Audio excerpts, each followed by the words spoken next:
Yeah. Brad just got to the set. I did. Welcome into the first playoff edition of this season of the Southern Quality Ford Friday Night Blitz. I'm your host, Brad Cisak, and this guy's tossing me under the bus. That's right. Thump, thump, thump. That's the bus running you over. And I'm Tim Owens. It's win or go home time across the Arklatex as the playoffs open up this week. Yeah, that's right, Tim. There's nothing like this time of the year. We have over 25 playoff games in tonight's show. That's right, Brad, and that all starts tonight right here in Louisiana. Louisiana Highlights, brought to you by Christus Velocity Urgent Care. Captain Shreve was on time tonight, opening the postseason at home against John Ehret. Second quarter, Darius Grant tosses it to T.J. Lee, and he puts the Gators inside the 15-yard line. Very next play, Grant finds Cameron Dowell in the end zone for the touchdown. Gators take a 21-7 lead into the half, and then in the fourth quarter, this is DJ Fleming taking the handoff. He gets inside the 5-yard line on the run, and then a few plays later, Darius Grant taking the snap, calling his own number, going straight up the gut for another Shreve touchdown. Captain Shreve figuring things out on offense this week. They win 34-7. Airline, the 8th seed in that 5A bracket, at home for the first round against the Southside Sharks. Southside getting their offense in gear early. Dylan Monette going downfield, connecting with Rhett Peliquin on the long gain. Sharks are in business because later in the drive, they're going to find the end zone. This is Cedric McDonald punching it in from a yard out. Southside taking an early 7-0 lead. Airline, though, would have a response. Alex Garcia, pass across the middle to Daniel Smith. He's going to be brought down near the midfield mark, and this drive is going to end with some points for the Vikings. It's the Garcia to Smith connection once again. This time it's in the end zone. That ties the ball game up at 7. It was all Vikings from there as they roll over and avoid the shark bite. They take this one 55-21. Houghton at home for the first round after going 8-2. They're taking on Washita Parish. Third quarter tied at 7. Peyton Stovall in from a yard out, capping a 7-minute drive to start the second half. 14-7, Bucks with the lead. Houghton with the ball back after a 3-and-out. Bucks on the move, but the Stovall pass is picked off by Jeffrey Neighbors. Wouldn't matter, though. The Houghton defense stands tall, gets another stop. And then we're into the fourth quarter. The nail in the coffin. Stovall to hard hit and Matthew Witten. He takes it to the house. They'd score again late. Bucks advance 28-7 the final. Down in the Division IV bracket, Calvary hosting St. Fred's at Jerry Barker. It's just before the second half. Alex Reitzel trying to pass. Receiver fumbles it. Kobe Bird grabs it, and he takes it in for the touchdown. Cavaliers in control early. Now Calvary on offense here. Cade Hart looking to make a play. Pass thrown to his receiver, but it's going to be picked off by James Marshall. Calvary, though, back on offense after holding St. Fred's. This is going to be Hart going for something again here. Jordan Wallace, great catch there to bring it in for the touchdown for Calvary. And then here comes the Cavs once again on offense. And here is Cade Hart again going to the air. Kyler Coburn running the out and up, and he is going to hit him right there for the touchdown. Falls into the end zone. Calvary rolls at home as they take it 52-12. In 4A, Minden, the 15 seed, hosting 18th seeded Ritter, picking up second quarter, tied on the move. This is Lyric Robinson. This kid scored 6 touchdowns last week, Brad. Taking the pitch, finding some running room, breaking several tackles before being taken down. Minden in business. He scored 5 the week before. Later the drive, Trent McLaughlin to Robinson on the screen, and the senior running back does the rest. In for the first score of the game. That made it 7-0 Crimson Tide. Later in the quarter, DeRitter trying to get something going on offense, but the KJ Gooden pass is picked off by Jamaria Adams.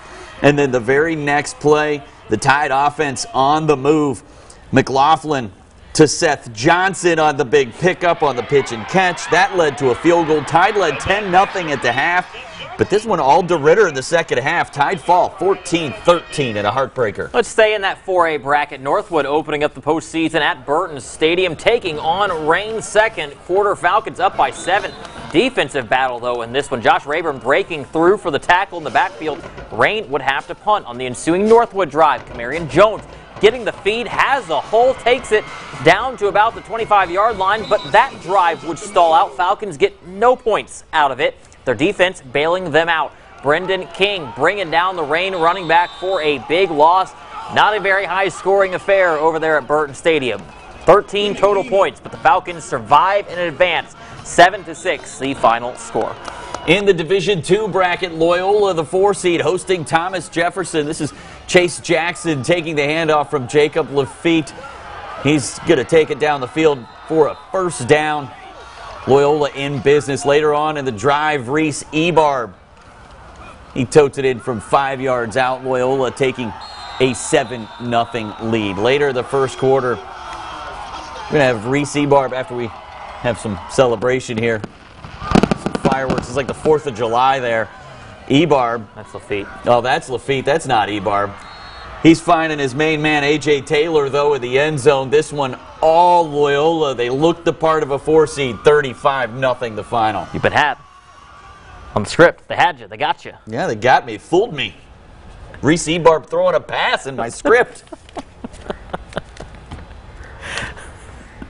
That's been a great year for the North Caddo Rebels. 7-2 record and a district championship, but now it is the playoffs. Rebels looking for their first postseason win since 2003. Yeah, Brad, to get it, they'll have to take down a familiar face.